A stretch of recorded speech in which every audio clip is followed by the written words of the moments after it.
11 апрелде Кыргызстанда жергиликтүү кеңештин депутаттарын шайлоо жана Конституциянын жаңы долбоору боюнча референдум болуп өттү. Баш мыйзамды шайлоочулардын 79,39% колдоп, өлкөдө жаңы Конституция кабыл алынды. Алдыда жаңы Конституция күчүнө киргенде Кыргызстандын бийлик структураларында кандай өзгөрүүлөр боло турганын айтып беребиз. Жаңы Конституция боюнча президенттин укуктары бир кыйла кеңейет. Анда президент 5 жылдык убакыт менен 2 мөөнөткө шайланалат.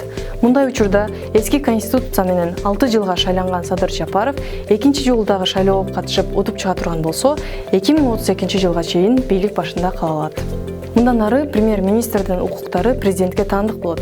Мамлекет башчы өкмөттүн курамынан баштап, райондун башчыларына чейин кызмат орундарына дайындап же бошото алат. Башкача айтканда, президент аткаруу бийлигин толугу менен көзөмөлдөйт. Жаңы Конституция боюнча президентти отставкага кетирүү дээрлик мүмкүн эмес. Анткени мурда президентти кызматтан четтетүү үчүн башкы прокурордун корутундусу гана керек болсо, ал эми азыр Конституциялык соттун чечими дагы керек. Ал эми азыркы мыйзам боюнча президент жогорку соттун жана Конституциялык соттун төрагаларын, судьяларын парламентке сунуштап, аларды дайындай алат. Башкача айтканда, президент сот системасындагы көзөмөлдөйт. Мындай эбегейсиз бийликтин жалгыз президенттин колунда топтолушу Кыргызстанды Орто Азиядагы демократиянын аралчасы деген атынан ажыратып, диктатурага жол ачарын коомдук активисттер жана Кыргызстандын юристтер коомунун өкүлдөрү айтып келишет. Ал эми парламентке келе турган болсок, жаңы баш мыйзам боюнча парламенттеги депутаттардын саны 120дан 90га кыскарып, 5 жылдык мөөнөткө шайланат. Депутат болууну каалаган жарандар шайлоо учурунда 25 жаштан жогору болуусу керек. Ошондой эле баш мыйзамда депутаттар жүйөлүү себептерсиз бир сессиянын ичинде 10 күн жумушка келбей кое турган болсо,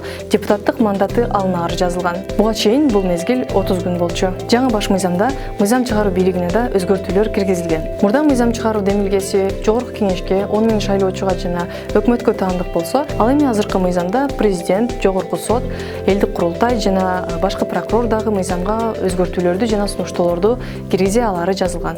Мурдагы Конституцияга кирген эң чоң өзгөрүүлөрдүн бири элдик курултай.